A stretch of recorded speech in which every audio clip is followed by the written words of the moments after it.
அது பாராளுமன்றத்துக்கு உள் வைக்கும் விமர்சனம் என்பது பொது வெளியிலும் சரி, பாராளுமன்றத்துக்கு வெளியில மக்கள் மன்றத்தில் ஒரு பெரிய தாக்கத்தை ஏற்படுத்துது. பாஜகவை குறிப்பாக பிரதமரை வந்து பலவீனமாக காட்டுது.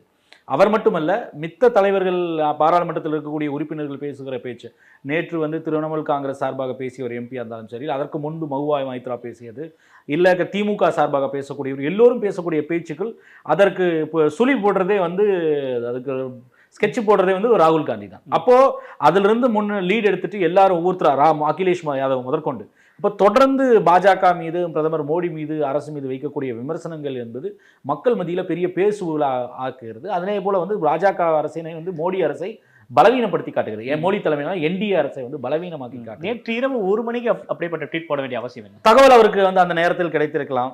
இல்லை வந்து அவர் ஏன்னால் நேற்று அவர் வயநாடு சென்று வந்திருந்தார். அவருடைய சகோதரி பிரியங்கா காந்தியுடன், அவரோடு வந்து பிரியங்கா வாத்ராவுடன் சென்று வயநாடுக்கு சென்று அங்கே பாதிக்கப்பட்ட மக்களை சந்தித்து அங்கே மக்களோடு உரையாடிவிட்டு அங்கே அரசியல் பேச மறுத்தார். இது அரசியல் பேசக்கூடிய இடமும் இல்லை, அது தருணமும் இல்லைன்னு சொல்லி மறுத்துவிட்டு அப்போ அங்கிருந்து கிளம்பி வந்து மீண்டும் வந்ததுக்கப்புறம் டெல்லி வந்ததுக்கப்புறம் அந்த கருத்தை பதிவிட்டிருக்கார். அப்போ ஒருவேளை ஏதாவது ஒரு திட்டத்தை வந்து இது போன்ற ஒரு திட்டம் விட்டிருக்கலாம். ஏன்னால் அவர் சக்கரவியூகத்தை அமைக்கிறார்கள்னு 6 பேர் சொன்னதுல வந்து மோடி, பிரதமர் மோடி, ஒன்றிய உள்துறை அமைச்சர் அமித்ஷாவை தாண்டி, அதானி அம்பானியை தாண்டி அஜித் தோவலும் இருக்கார். பாதுகாப்பு ஆலோசகர் அஜித் தோவல் பேரையும் சேர்த்துக்கிறார். அப்புறம் RSS தலைவர் மோகன் பகவத். ஏன்னால் ராகுல் காந்தியினுடைய விமர்சனம் வந்து வெறும் பாஜகவோட சுருக்குகிறது இல்லை. அவர் தொடர்ந்து வந்து இந்த நாட்டில் இருக்கக்கூடிய இன்றைய பாஜக அரசியல் இருக்கக்கூடிய சீர்கேடுகள், அவலங்கள், அக்கிரமங்களுக்கு எல்லாவற்றுக்கும் மூல காரணமாக அவர் சொல்லுகிறது வந்து RSS. அது தாங்கி இருக்கக்கூடிய சித்தாந்தத்தை சொல்றார். RSS தான் இந்த அத்தனை மொத்த அழிவுக்கும், இல்லை அவர் பார்வையில் அவர் சொல்லக்கூடிய பாஜக உருவாக்குகின்ற அழிவுக்கு எல்லாருக்கும் மூல காரணமே வந்து RSS தான் அப்படின்றது தான். அவர் அதனுடைய ஒரு ஏஜென்ட் தான் மோடி என்றது அவர் அட்டாக் பண்றார். அந்த இன்ஸ்டிடியூஷன் தான் அவருக்கு இன்ஃபேக்ட் வெளிப்படையாகவே சொன்னவர் தானே. RSS வந்து தடை செய்ய வேண்டும் என்று வெளிப்படையாகவே பேசியவர் தான். அப்போ அந்த விஷயம் வந்து ஒரு பெரிய நெருடலாக இருக்கிறது. பொது வெளியில் வந்து ஒன்று மோடி, பிரதமர் மோடி பலவீனமான நபராக வந்து அம்பலப்படுத்தி காட்டுது இருக்கு இல்லையா. உண்மையிலேயே பலவீனமான நபராகத்தான் இருக்கிறார் பிரதமர் மோடி. போன வந்து அரசியல் இருந்தா இல்ல, நிதிஷ் நாயுடுவுக்காக போட்டப்பட்ட பட்ஜெட்ன்ற அளவுல ஒரு பட்ஜெட்டையே வந்து 2 கூட்டணி கட்சிகளுக்காக போட்டு அவர்களை சமரசம் செய்து அவர்களை நல்லபடி வைத்துக் கொள்ள வேண்டும் என்பதற்காக ஒரு பட்ஜெட்டே வந்து போடப்பட்டதுன்றது.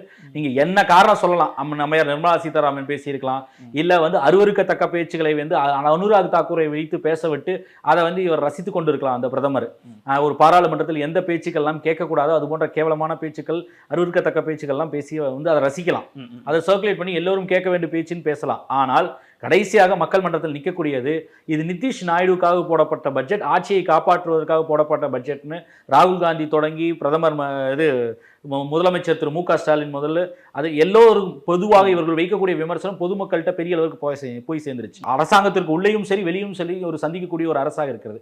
ஆனால் இது எல்லாவற்றையும் தாண்டி இந்த பட்ஜெட் வந்து ஒரு வாரத்தில் எது அதிகமாக பேசுபவர்களாக இருக்கிறது? ராகுல் காந்தி வைக்கக்கூடிய விமர்சனம். இந்த பட்ஜெட் எதற்காக போடப்பட்டிருக்கிறது? மோடி குறித்து வைக்கக்கூடிய விமர்சனம். இந்த பட்ஜெட் தயாரிக்கப்பட்டதில் கூட வந்து ஒரு சமூக நீதி கடைபிடிக்கப்படவில்லைன்னு, அல்வாக்கின்றதுல கூட ஒரு சமூக நீதி இல்லைன்னு அவர் சொன்ன விமர்சனம் தானே பெரிய அளவுக்கு பேசுபொருளாச்சு.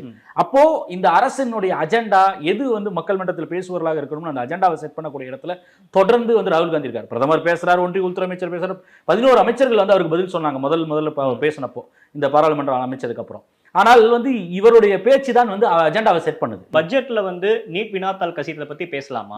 இது உண்மையுமே நியாயம் இருக்கு. அல்வாக்கின்றத்துல வந்து சமூக நீதி இல்ல, எல்லாத்துக்கான ஒரு பிரதிநிதித்துவம் இல்ல அப்படின்றத ராகுல் பதிவு செய்யறாரு. இதெல்லாம் பேச வேண்டிய இடமா இது? அவருக்கு வந்து எப்படி பேசணும், எப்படி ஹேண்டில் பண்ணணும்ன்றதே தெரியல. முழுக்க வந்து ஒரு பிரச்சார மேடையில பேசுற மாதிரி, ஒரு மீடியா முன்னாடி பேசுற மாதிரி அவர் பேசுறாரு. நாடாளுமன்ற மாண்பை அவர் காப்பாற்ற மாட்டாரு அப்படின்னு ஒரு விமர்சனத்தை முன்வைக்கிறாங்க. நாடாளுமன்ற மாண்பை குறித்து வந்து பாஜக பேசுவதோட ஒரு நகைமுரண் வந்து ஒரு காமெடி எதுவுமே இல்லை. நீங்கள் பாஜக இந்த பாராளுமன்றத்தை என்னென்ன வார்த்தை பேசுது? அனுராக் தாக்கூர் என்ன வார்த்தையை சொன்னார்? அது அதிகார குறிப்பில் நீக்கப்பட்டது. ஜாதி குறித்து நேரடியாக பேசுகிறார். அவர் என்ன வார்த்தையை சொல்கிறார்? இப்ப நான் அதுக்குள்ள நம்ம போக வேண்டாம். நான் உங்ககிட்ட ஒரு கேட்கிறேன், உங்க ஜாதி என்ன என்று உங்களுக்கு தெரியவில்லை அப்படின்னு உங்களை நான் விமர்சிக்கிறேன். இல்லை, நீங்க என்ன விமர்சிச்சீங்கன்னா அது நாகரீக சமூகத்தில் ஒரு கேள்விக்கு இந்த கேள்விக்கு அவசியம் இல்லை. அது நாகரீக சமூகத்தில் 2 பேர் வந்து ஆரோக்கியமாக செய்யக்கூடிய உரையாடல். அது நான் அதுதான் கேட்கிறேன். அதை ஒரு பாராளுமன்றத்தில் இது போல வந்து ஒரு விமர்சனம் வருது அப்படின்னா எவ்வளவு ஒரு தரம் தாழ்ந்து போயிருக்கு பாராளுமன்ற டிபேட் அப்படின்றது நம்ம பார்க்கக்கூடியதா இருக்கு. அப்ப இதை இப்ப நீங்கள் செய்யக்கூடிய ஒரு நபரை அவரும் வந்து புதுசால வந்தவர்ல அந்த பேசி அனுராக் தாக்கூர் 5 முறை வந்து ஏற்கனவே எம்பியாக இருந்தவர், 5வது முறை எம்பியா இருக்காரு. அந்த பேச்சை வந்து ஒன்றிய அமைச்சராக இருந்தவர், அவருடைய பேச்சை வந்து இது எல்லோரும் கேட்க வேண்டிய பேச்சு அப்படின்னு சொல்லி ஏதோ ஒரு பாராளுமன்ற டிபேட்டுக்கே ஒரு முன்னுதாரணம் இதாக தான் எடுத்துக்கணும்னு சொல்லி ஒரு பிரதமர் அதை வந்து ரீட்வீட் பண்ணி அதை ஷேர் பண்றாரு. நீக்கப்பட்ட பகுதி, அவை குறிப்பிலிருந்து நீக்கப்பட்ட பகுதியும் சேர்த்து வந்து ஷேர் பண்றாருன்னா, இதை விட ஒரு பாராளுமன்றத்தில் எப்படி நடந்துக்கணுன்றதுக்கு வந்து ஏதாவது ஒரு கேவலம் இருக்க முடியுமா?